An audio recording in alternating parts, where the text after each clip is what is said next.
Bonjour la famille. SSV. Ah voilà, tu n'as pas oublié. Tu as bien répondu.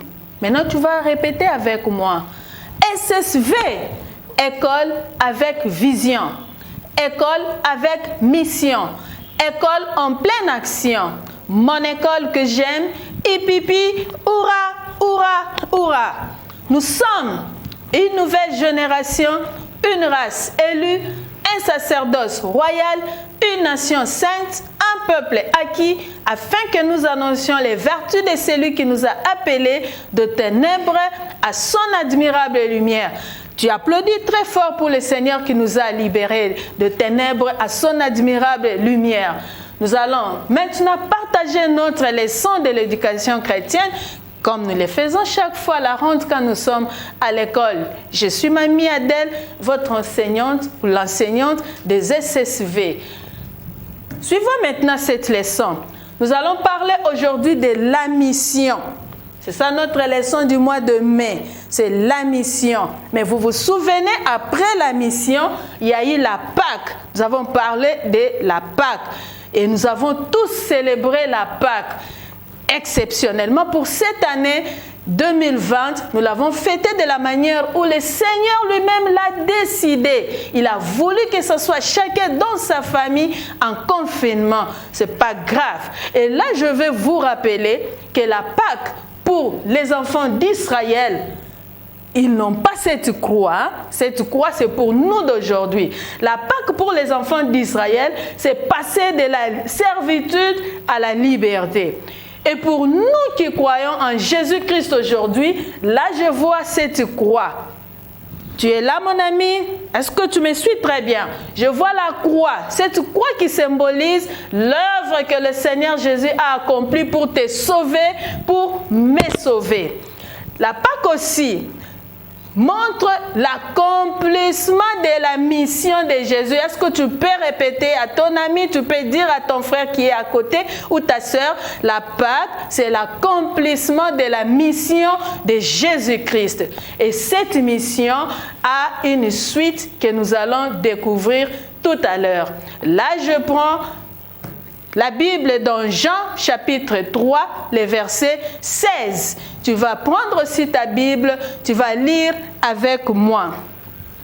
Moi, j'ai déjà lu, mais je vais le répéter pour toi. Jean chapitre 3, verset 16 nous dit « Car Dieu a tant aimé le monde qu'il a donné son Fils unique afin que quiconque croit en lui ne périsse point, mais qu'il ait la vie éternelle. » Ces passages nous montrent l'amour de Dieu. C'est pourquoi vous avez vu les cœurs.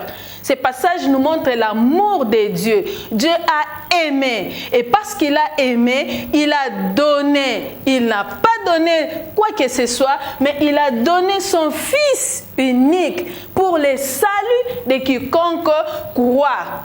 Vous vous souvenez? Je vous avais dit, Jésus-Christ est le modèle le plus excellent pour nous, les enfants de Dieu, le modèle de l'obéissance. Vous vous rappelez encore quand on a parlé des clés de la maturité, nous avons parlé de l'obéissance. Nous avons pris l'exemple de Poua et de Shupra. Elles ont obéi, ces sages femmes, et Dieu ne les a pas laissées comme ça, Dieu les a bénies. Et pour nous, le modèle excellent, c'est Jésus. Il a obéi jusqu'à aller à la croix, jusqu'à donner sa propre vie pour te sauver, pour sauver papa, pour sauver maman, pour sauver aussi mamie Adèle. Voilà. Pourquoi nous allons continuer avec ce passage? C'est pour toujours montrer combien Dieu nous aime. Dieu a aimé, il a donné. Tu vois, il a donné. Et Jésus sur la croix a aussi accompli sa mission. Ça, c'est la part de Dieu de donner. La part de Jésus, c'est d'accomplir. Il a accompli, il a obéi, il est allé à la croix.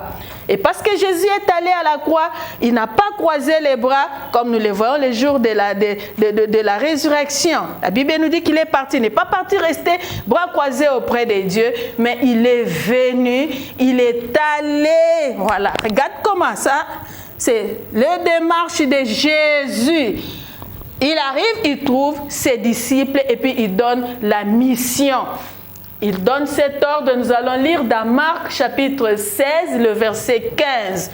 La Bible dit, « Allez par tout le monde, prêcher la bonne nouvelle à toute la création. » C'est ça, ce que Marc nous dit. Est-ce que tu peux répéter avec moi ces versets? On y va ensemble. Marc chapitre 16, verset 15. Allez par tout le monde, prêcher la bonne nouvelle à toute la création. Tu peux le répéter à gauche, tu peux le répéter à droite, à papa, à qui est à tes côtés, tu lui répètes ces versets. C'est très important. C'est ça notre verset d'or. Il y a deux actions que nous devons faire pour faire la même chose que les apôtres, c'est d'aller. Je vais avec mes pieds. Voilà, je vais avec mes pieds, j'annonce avec ma bouche la bonne nouvelle de l'évangile. Marc chapitre 16, le verset 15. N'oublie pas ces versets. Maintenant, je vais te donner une tâche ou un devoir que tu vas accomplir. Pendant que tu es à la maison, tu vas prendre ta Bible et tu vas ouvrir dans le livre de Marc, chapitre 16, le verset 15. Qu'est-ce que tu vas faire avec ces versets? Premièrement, comme tâche, tu vas lire à haute voix ces versets. Et puis tu vas le mémoriser. Chers parents, nous vous demandons de nous aider. Pour les tout petits qui ne peuvent pas le faire eux-mêmes, vous pouvez nous aider à lire pour eux et à le faire mémoriser ce verset. Ça, c'est le premier point ou la première tâche que tu dois faire. La deuxième tâche, tu vas prendre une feuille. Papa est là, maman est là. Dans son bureau, il peut tirer un papier duplicateur, t'es donné.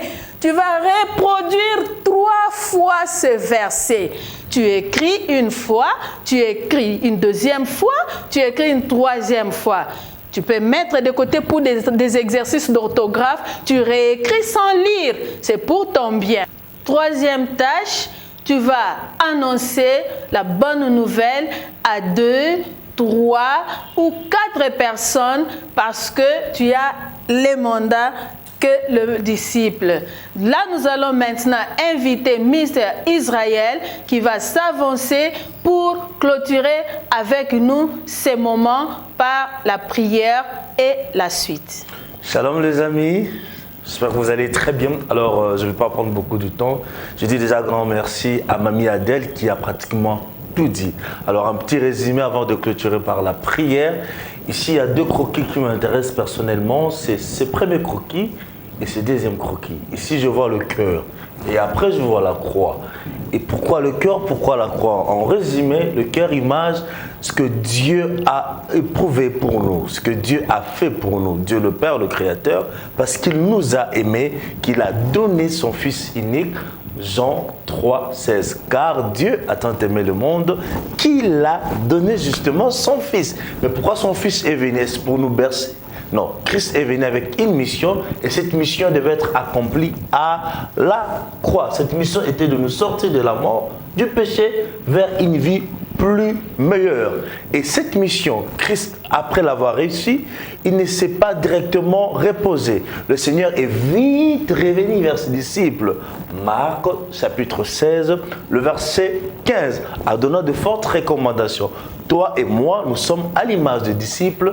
Alors, la mission que Christ a donnée à ses disciples est la même mission que Christ te donne toi et moi. C'est quoi cette mission? La Bible dit, Marc 16, 15, allez par tout le monde, prêcher la bonne nouvelle à toute la création. Est-ce que tu peux reprendre avec moi? Allez par tout le monde, prêcher la bonne nouvelle à toute la création. Voilà donc le résumé de notre enseignement à l'éducation chrétienne. Il est très important pour vous de méditer et de reméditer sur la même chose. Que Dieu vous bénisse. Nous allons prier. Éternel Dieu d'amour, nous te sommes infiniment reconnaissants pour ces très bons moments que tu nous as accordés. Nous remettons ces enfants entre tes saintes et puissantes mains.